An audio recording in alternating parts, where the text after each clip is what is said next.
দেখো হয়তো কুলি বস্তিতে গিয়ে কুলি কামিনদের জ্বর হয়েছে, তাদের মাথায় জলপট্টি দিচ্ছে। কাজ মিটে গেলেই চলে আসবে।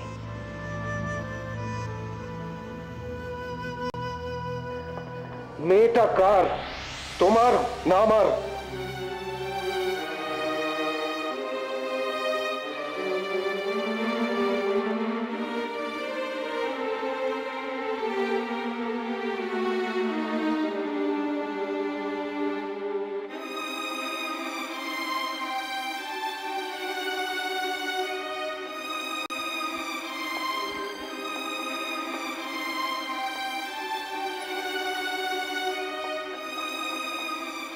আমাদের রাজ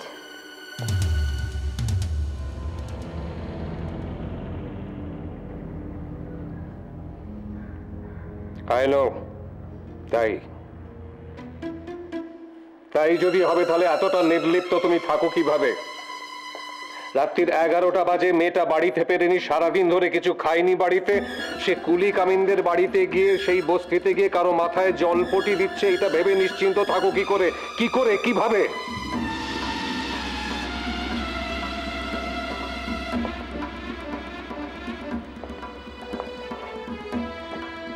যাও গিয়ে শুয়ে পড়ো। Good night.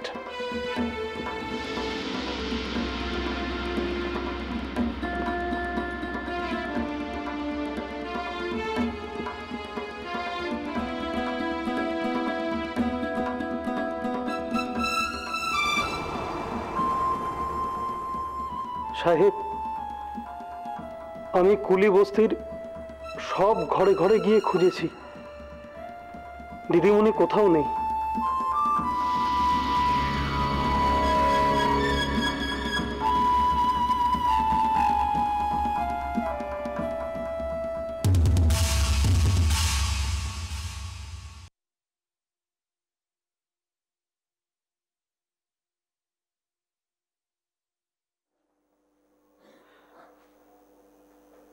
পিঙ্কি,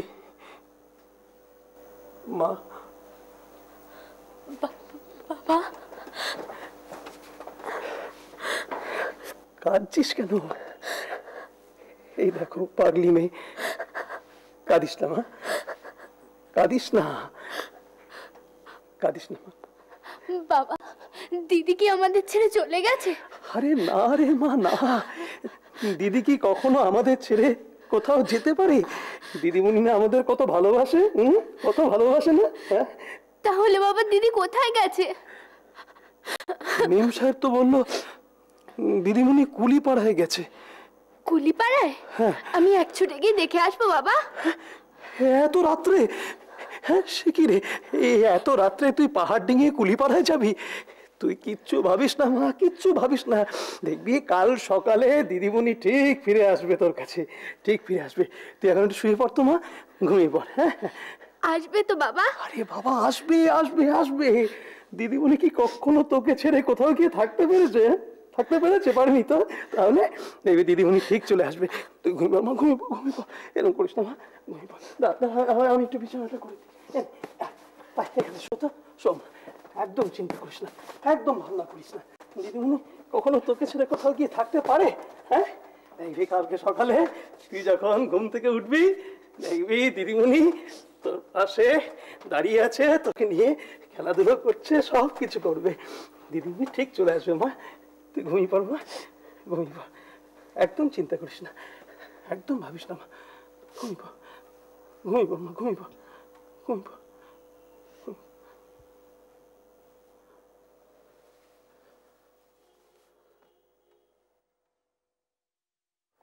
ফড়িং কাকা, তুমি আমাকে ওই জামাটা আর দেবে না? না কেন দেবো না? হ্যাঁ দেবো দেবো দেবো, নিশ্চয়ই দেবো। কিন্তু দিদিমণি ওই জামাটা না বাক্সের মধ্যে দলা পাকিয়ে রয়েছে, একদম নোংরা হয়ে। ওই জামাটাকে ভালো করে কেচে পরিষ্কার করে ইস্ত্রি করে তারপরে আমি তোমাকে দেবো। ফড়িং কাকা, জামাটা আমাকে আজকেই দাও না। তোমার কি হয়েছে গো দিদিমণি? কিছু না তো, কিছু না। আসলে আমার কি হয়েছে আমি নিজেও জানি না।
যদি কুলি বস্তিতে গিয়ে আটকে গিয়ে থাকে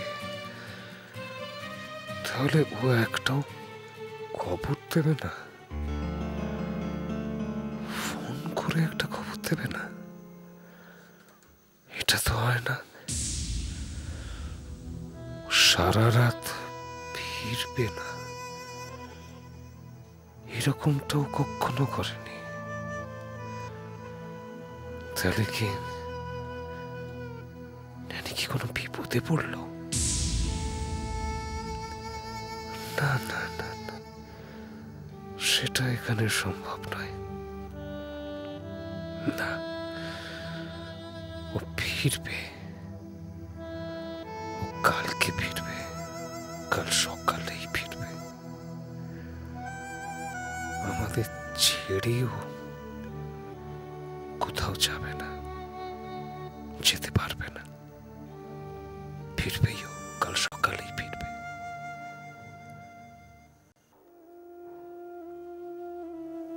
বাবা, কি রে মা? তুমি ঘুমাবে না? না রে মা, আমার ঘুম আসছে না। ঘুমিয়ে পড়ো না বাবা।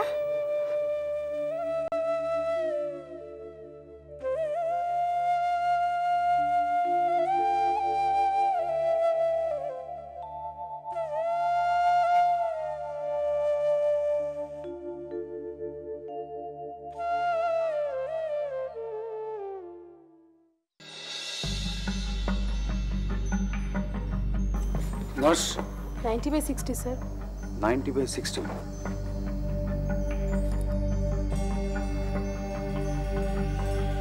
পালস রেট 60, নোট করে নেবেন। Okay sir. আচ্ছা, আপনি ব্লাড প্রেশার কত বললেন? 90/60। 90/60, আরেকবার চেক করুন তো। Okay sir.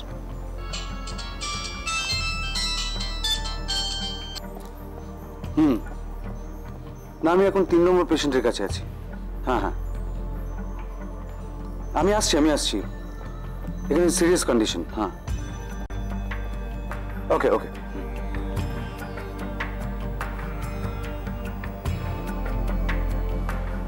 আচ্ছা, এখন কত দেখছেন? 90/70 স্যার। 90/70, এত ফ্রিকুয়েন্টলি ফ্ল্যাকচুয়েট করছে। আপনি একটা কাজ করুন, ওনার পা দুটো এলিভেট করে পায়ের তলায় একটা হট ব্যাগ রেখে দিন। ওকে ওকে স্যার। আর সুগারটা কত আছে আপনি জানেন? ঘাম নেই স্যার। ও, সোয়েট নেই? তবু যখন বলছেন তাহলে একবার চেক করিয়ে নেবো স্যার। না না, ইটস ওকে ইটস ওকে। আচ্ছা, ওনাকে একটা সিডেটিভ দিয়ে দিন। ঘুমের ওষুধ? হ্যাঁ স্যার, দিয়েছি। ও, দিয়েছেন? দেন ইটস ওকে। চলুন তো ওপরে একটা রাউন্ড মেরে আসি। Okay sir.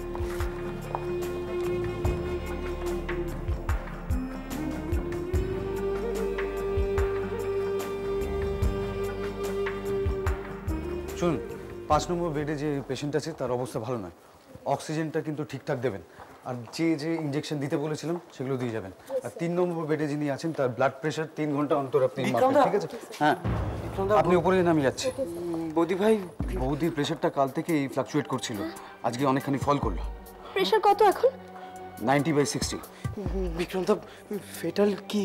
না, সুস্থ মানুষের ক্ষেত্রে ফেটাল নয়, কিন্তু এক্ষেত্রে তুমি তুমি বলো না, তুমি কিরকম দেখলে? খারাপ খারাপ না, কিছু না, দেখলে?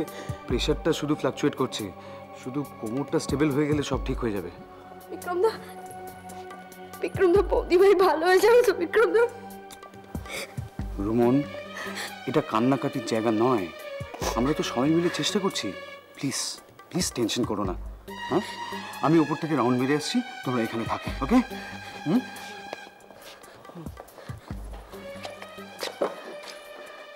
সঞ্জু,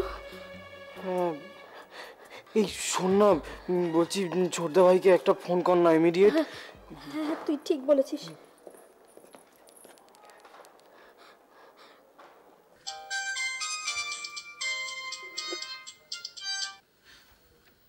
হ্যাঁ রুমন, বল।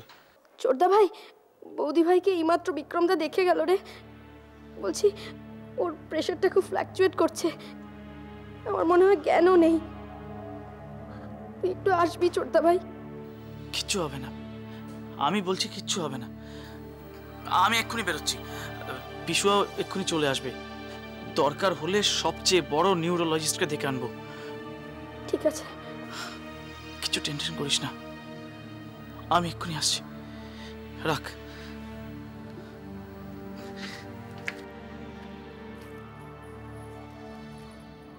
আমি ফোন করে দিয়েছি, আসছে। আসছে। এবার এবার সব ঠিক হয়ে যাবে, দেখবি। ছোটদা ভাই আসছে, এবার সব ঠিক হয়ে যাবে। চল বসি, চ।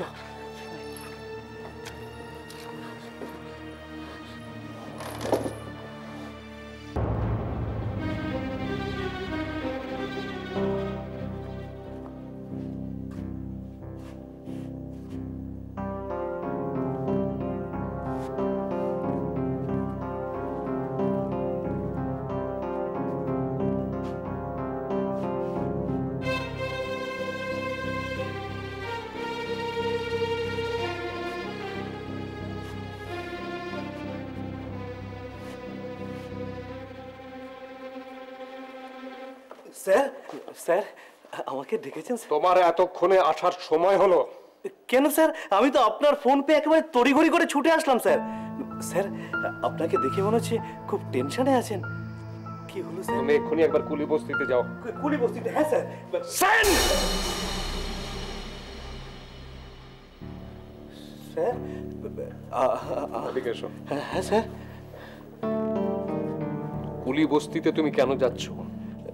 নিশ্চয়ই নন্দিনী ম্যাডাম কোনো প্রবলেম ক্রিয়েট করেছে স্যার, যাই আমি গিয়ে প্রবলেম সলভ করি স্যার। ম্যানি কাল সারা রাত বাড়ি ফেরেনি। কি বলছেন স্যার? এ তো মারাত্মক ব্যাপার। কুলি বস্তিতে যাবে, সেখানে গিয়ে দেখবে কারো বাড়িতে ন্যানি আছে কিনা।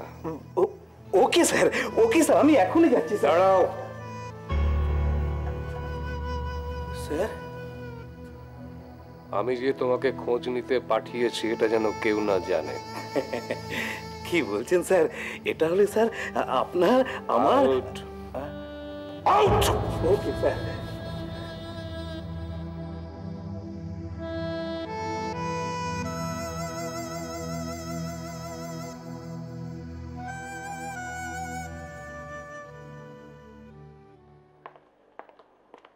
কার ওপর চিৎকার করছিলে? ন্যানির ওপর নিশ্চয়।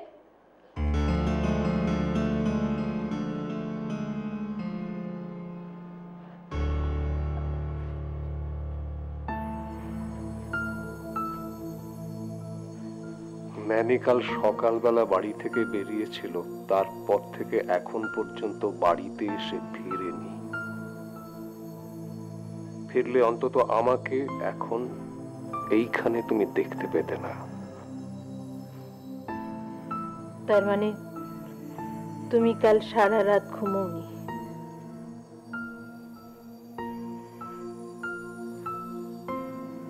তুমি ঘুমিয়েছিলে। কাল তোমার মদ্যপানের মাত্রাটা বোধহয় একটু বেশি হয়ে গিয়েছিল, তাই না? তাই সম্ভব হয়েছে।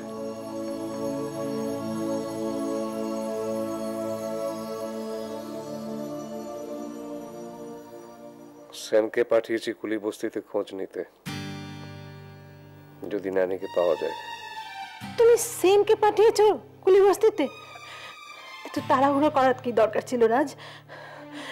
সমস্ত লোক জানাজানি হবে, দুদিন বাদে নানির বিয়ে। একবার ভেবে দেখেছো তাহলে কি হবে?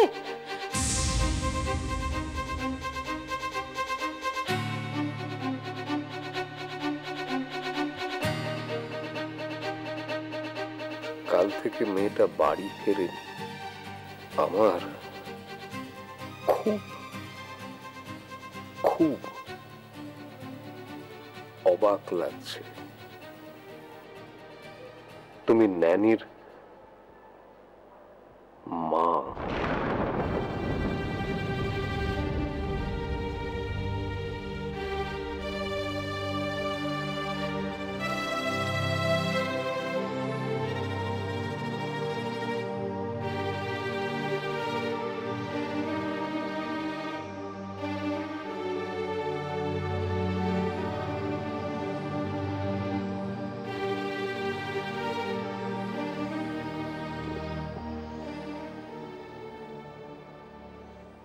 নানিকে যদি কুলি বস্তিতে না পাওয়া যায়,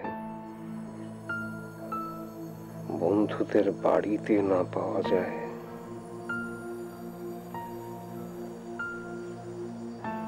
তাহলে নানি কোথায়?